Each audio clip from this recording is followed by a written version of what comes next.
Alright, here we are with Drive Home Reviews Volume 2. I'm Rob Mayers and Phil Smith. We just got finished seeing Project X. I know it's a little late, it came out like a month ago I think.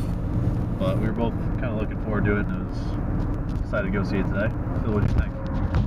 I thought it was exactly what you would expect it to be, which was just a lighthearted high school party movie. Which is pretty much what it was. Yeah.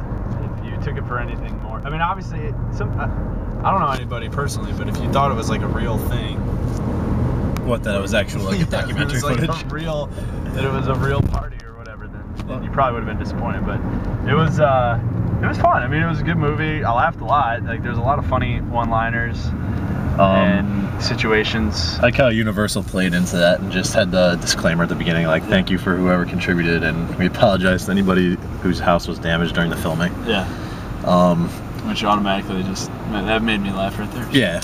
My main thought was, I was really kind of surprised that they didn't get an NC-17 rating for that.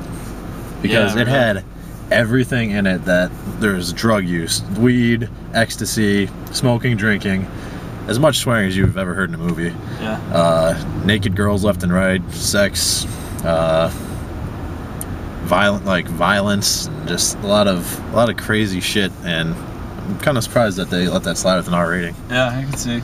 But I can see that. I don't know. It was a fun movie, like you said, and for all the people, like, it got shitty reviews by critics, but those are people who go in expecting like a great film, and it was just a lighthearted, fun party movie. Yeah. It is what it, I mean, I don't even know how else you can describe it by just saying it's exactly what you would expect it to be. I mean, I don't know. I don't like going into movies and being thrown for a loop, so I liked it. Yeah. What do you think of the acting? Any of it? It was alright. I mean, I thought the three main characters, the three nerdy guys, I guess you could call them, or not, losers. They started out as losers. They're funny. Yeah, they did a good job with them. And they were realistic. You could buy into their characters. Yeah. I mean, it's pretty standard high school plot line of the douches in the beginning who they wouldn't talk to, and then the nerds, and three nerdy guys that are loners throw a party and they end up popular. The only thing that's weird is that they have the hot friend. Yeah, the one friend is a girl, and she's really hot. The kid Thomas who threw the party had like a really hot friend who was a girl named Kirby.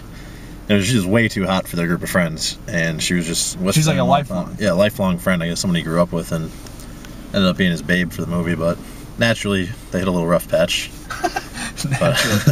But yeah, she was babe for sure.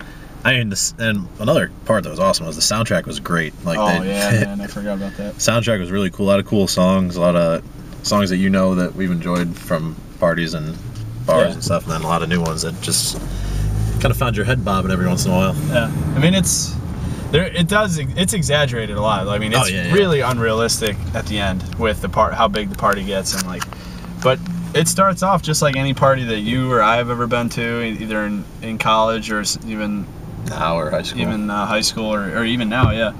It's exactly the same. Like, they hit it on par. Like, it's exactly the way it goes, and people, like six people there sitting in the beginning quietly drinking beer, like hoping more people show up, and then it gets a little crazy, and then it gets uncomfortably weird, and then the cops come, and you're like, fuck. That's usually when it ends, but obviously in this one it keeps going, but it's exactly the way any other party goes. So that was pretty cool. Yeah, because you could definitely relate to it, the movie throughout certain parts. And they did a really good job of finding really, really hot girls to play as the extras. A lot of hot girls. That would probably, aside from the hot girls, that would just be a really fun movie to be an extra for. Yeah, just going nuts and having fun in it. Yeah. It was. If you have 90 minutes. Yeah. And you just want to have a good time. It's a fun movie. I mean, by the time any viewers are seeing this review, well, 6 of you, the movie's probably going to be out of theaters. And I mean, if you come across that Redbox or HBO, it's definitely worth a quick 90 minutes of your time. It'll be fun.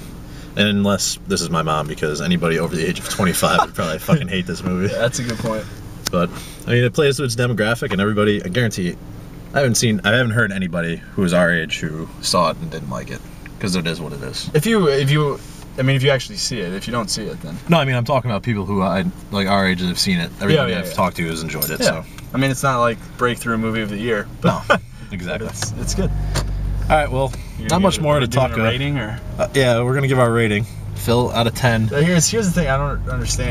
The rating is based on what you expected it to be going in. If it was exactly what you expected and what you wanted, you give it a 10. If it was like your enjoyment of it obviously has to be factored in. Well, the only reason my expectations going in, it hit it on the head, but the only reason I'll give it like a 7, only because of the end. I said this to you on the way out. I mean, don't spoiler alert The here. end, even after the party ends, like when they're wrapping up all the loose ends of the movie, it just got a little cheese ball. Yeah. And it broke away from the way that it was the entire movie, which is they got away from the documentary format type thing, or the kind of first person point of view, angles and cameras, and it just got really cornballish. Superbad wrapped it up really effectively in that way. They did a good job of ending it, but even that got cornballish. No, that was weird. Right. But it just got a little stupid. It was just, and it was only like a minute long, but it was just like, this is stupid. Like, I just wanted to get up and walk out at that point. I was like, the movie's over. This is stupid. My expectations, and like Phil said, hit it right on the head. I really enjoyed it for what it was. The movie was fun. The music was fun. My expectations, and like Phil said, the ending was my only beef, I think. But I'd give it probably an 8 out of 10 with what my expectations were. So we got a 7 and an 8. Pretty good reviews for Project X. And round 2 of Drive Home Reviews is over. I think we're going to have a round 3 later today, right? Yeah, we might have round 3 later today. For Phil Smith and Rob Mayers, this is Drive Home Reviews.